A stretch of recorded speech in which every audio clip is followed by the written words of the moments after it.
Hi, I'm Stephanie Shelton, and today I'm going to give my informative speech.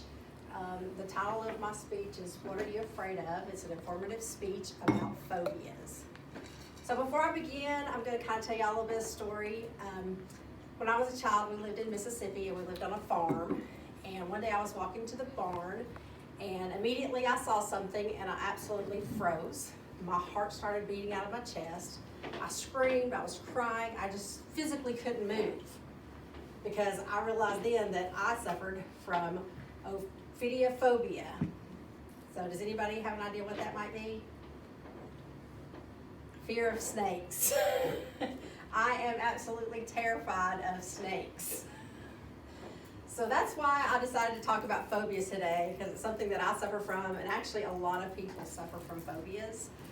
There are actually I'm going to cover the 3 types of phobias, what some of their causes are, why we have them, and also maybe what you can do to help overcome your phobias.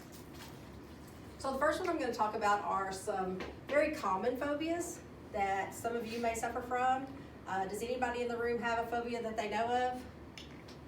Spiders. Danny, spiders. Okay, so that's a very common one. I think a lot of people are afraid of spiders. A lot of people are afraid of snakes, like myself. Some other ones are being afraid of clowns. So that's coulrophobia. My daughter actually suffers from being afraid of clowns. She's terrified of them. Another one, there's your spiders, and that is arachnophobia. A lot of people recognize that one because of the movie Arachnophobia. Another one is fear of flying. Is anybody afraid of flying? I'm not, but that is called aviophobia. And then another very common one is fear of heights.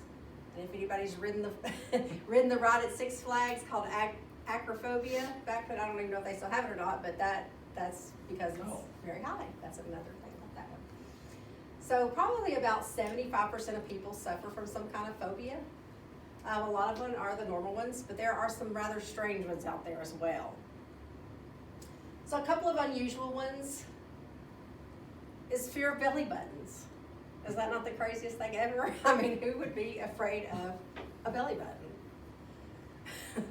But that one is called omphalophobia. Another crazy one is fear of bathing, and that's called ablutophobia. Their fear of taking a shower or being clean. I think that's one I don't understand, obviously, along with. And another one, which is based on technology nowadays, actually 75% of teenagers have a fear of this. And it's actually fear of being without one of these, a cell phone or a signal on their cell phone. And I can see that nowadays. These are attached to everybody nowadays, so you can imagine what a fear of being without your phone is. The next type of phobia are social phobias. And one of the most common ones of those is glossophobia, or fear of public speaking. And I think a lot of people suffer from this. I'm not one that typically is afraid of public speaking. I do get a little nervous at times, but this one can affect a lot of people. This is a social phobia, which means that they have a fear. It's not so much fear of an object or something like some of the more specific ones. It's more of a fear of how they are perceived by other people, about being judged, or things like that, is how they're going to be perceived by other people. And I think that's what a lot of people that suffer from glossophobia feel, like people are going to judge them or make fun of them, and that's why they have that fear. So there's a percentage of sufferers. They have serious, obviously, phobias, moderate ones, and mild ones. And you can see by this chart that 48% of sufferers just have a mild phobia. 22 have moderate, and then 30 are severe. One of the severe types of phobias is agoraphobia, and that is fear of leaving your house, or fear of being in crowds or around public transportation. Those sufferers tend to not be able to even function outside of their houses. They don't go out. Most of them can't hold down a job unless it's working from home. They are absolutely terrified of leaving their houses. So some of the ways, or some of the reasons that we have phobias is kind of unknown. Some people think it's hereditary. Some people it's because they've been exposed to something. So like for me as a child, I had a couple of run-ins with poisonous snakes living on the farm. And so I think that's part of where mine developed. Maybe you had a spider land on you or something like that. So that's very common for people to develop a phobia based on the interaction with some things. Some people, it's just their social environment that can create their phobias. So what can you do if you have a phobia to help overcome it?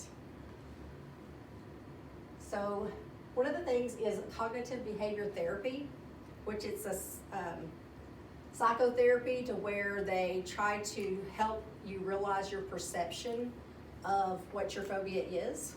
So where I fear snakes, that they're out to get me, they're gonna bite me no matter what, that's probably not reality. I think they're probably, from what I hear, they're more afraid of me than they are that I am of them.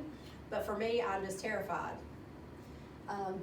For people with agoraphobia, which is the one where you can't leave your house and everything, they can use some type of cognitive behavior therapy plus some medicines that they can go on that kind of help with that.